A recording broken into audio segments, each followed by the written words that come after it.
हनुमंताचा भक्त निरीश्वरवादी बनत चालला. त्याने हेल्बर्ट स्पेन्सरला एक काही शंकांचं पत्र पाठवलं. वय वर्ष 18व्या वर्षी जगातल्या श्रेष्ठ तत्वज्ञाला एक पत्र पाठवलं नरेंद्रनी.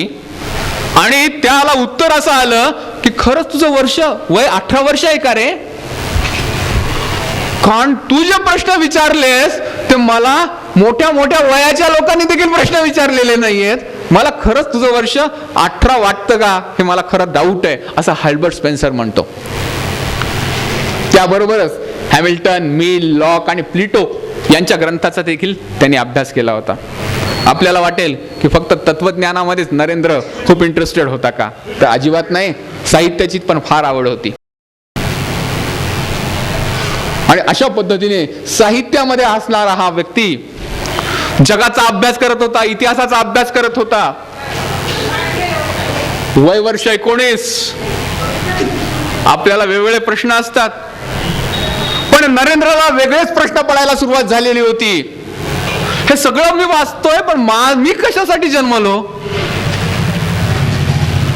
माझ्या जन्माचं कारण काय? माझ्या अस्तित्वाचं कारण काय? माणसाने जगायचं कशासाठी?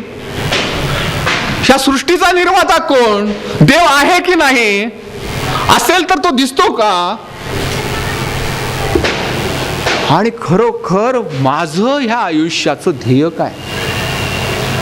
Vivekananda call to the youths मध्ये म्हणतात की खरा भारतीय तरुण तोच ज्याला नेहमी प्रश्न पडतो, माझ्या आयुष्याचं ध्येय काय? आणि त्या ध्येयासाठी प्रयत्नपूर्वक काम करणारा तो खरं भारतीय युवक. असाच हिंदू युवक असं असू शकतो, असं विवेकानंद ठाम म्हणतात. देव आहे का नाही प्रश्न होता. अनेक लोकांकडे जायचा, बिनधास्तपणे प्रश्न विचारायचा. रवींद्रनाथ टागोरांकडे गेला आणि प्रश्न विचारला, देव तुम्ही पाहिलाय का? रवींद्रनाथ टागोरांचे वडील ब्राह्मो समाजाचे फार अधिकारी.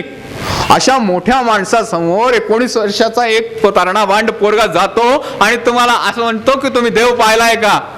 देवेंद्रनाथ थोडेसे अचंबित झाले. ते म्हणले, काहीच उत्तर दिलं नाही काही वेळ, फक्त म्हणले तुझे डोळे योग्याचे आहेत. असंच महाविद्यालयामध्ये एक कविता शिकवली चाललेली होती आणि त्यात ट्रान्सिडेंट नावाचा एक विषय शब्द आला.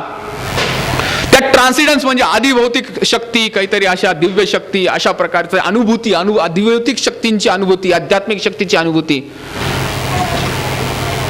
त्याचे जे विल्यम हेस्टी हे जे प्राचार्य त्यांना ती कविता शिकवत होते, आणि हा उठला आणि म्हणाला, तुम्ही शिकवताय पण अशा प्रकारचा माणूस कोणी पाहिलाय का ज्याला तशी अनुभूती आली आहे? आणि हेस्टी म्हणले, मी जग पाहिलंय पण मी तर अजून असा अनुभव, असा माणूस पाहिला नाही. पण मी एका माणसाबद्दल ऐकलंय, तो एका देवीचा पुजारी आहे.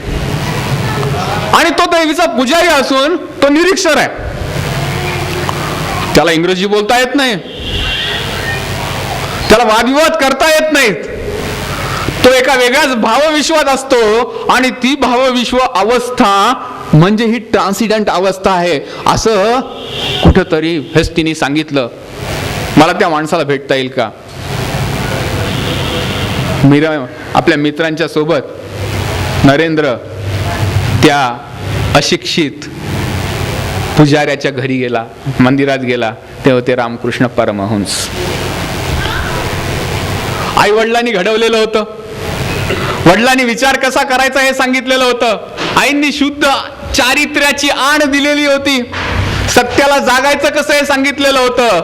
पण जीवनाचं ध्येय काय, अस्तित्व काय, अस्तित्वाचं कारण काय, आणि माणूस म्हणून जर मी जगत असेल तर हे सगळं भांडण, युद्ध, तंटे, सगळ्या गोष्टी होत आहेत, हे कशासाठी? ह्याचं उत्तर शोधता येत नव्हतं. रामकृष्णांकडे गेला आणि सरळ प्रश्न विचारला, तुम्ही देव पाहिलाय का? रामकृष्णांनी बेधडक उत्तर दिलं, तुला जसं पाहतो ना त्याच्यापेक्षा स्पष्टतेने पाहिलाय. एक अशिक्षित माणूस त्यांना असं उत्तर देतोय. विवेकानंद म्हणले, नक्कीच खोटं बोलतोय. 3-4 वर्ष हा माणूस रामकृष्णांबरोबर राहिला, पण त्यांनी मान्य नाही केलं की रामकृष्ण श्रेष्ठ होते. डिसेंबर 1881च्या कोणत्या तरी तारखेला रामकृष्णांची पहिली भेट झाली आणि त्यांची महासमाधी 15 ऑगस्ट 1886, म्हणजे जवळपास 5-5.5 वर्षाचा हा काळ रामकृष्णांबरोबर ते राहिले. आणि विवेकानंदांनी रामकृष्णांना गुरु केलं आणि त्यांनी त्यांच्यावर केलेलं एकमेव भाषण आहे माय मास्टर नावाचं, माझे गुरुदेव. विवेकानंदांनी रामकृष्णांकडून काय शिकले, आई वडिलांकडून काय शिकले मी तुम्हाला सांगितलं. आता आपण रामकृष्णांकडून काय शिकले ते बघू. आणि विवेकानंद रामकृष्णांच्या सहवासात आल्यानंतर त्यांना पहिली अनुभूती आली, भारतवर्ष मृत्युंजय आहे. एक साधू माणूस, एक आध्यात्मिक माणूस म्हणतो the Indian nation cannot be killed.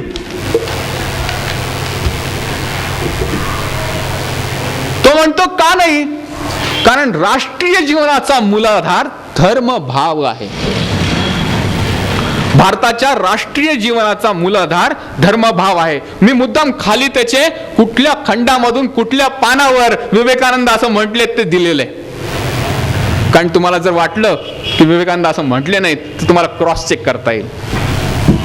कारण आपल्या भारतीयांची एक अशी सवय, अशी मोठे माणसं म्हणून गेले पण त्याला नाही तर काय करणार, दाखवायचं असं काही पद्धत नसते. म्हणून मी मुद्दाम प्रत्येक गोष्ट सांगत होतो, राष्ट्रीय जीवनाचा मूलाधार धर्मभाव आहे.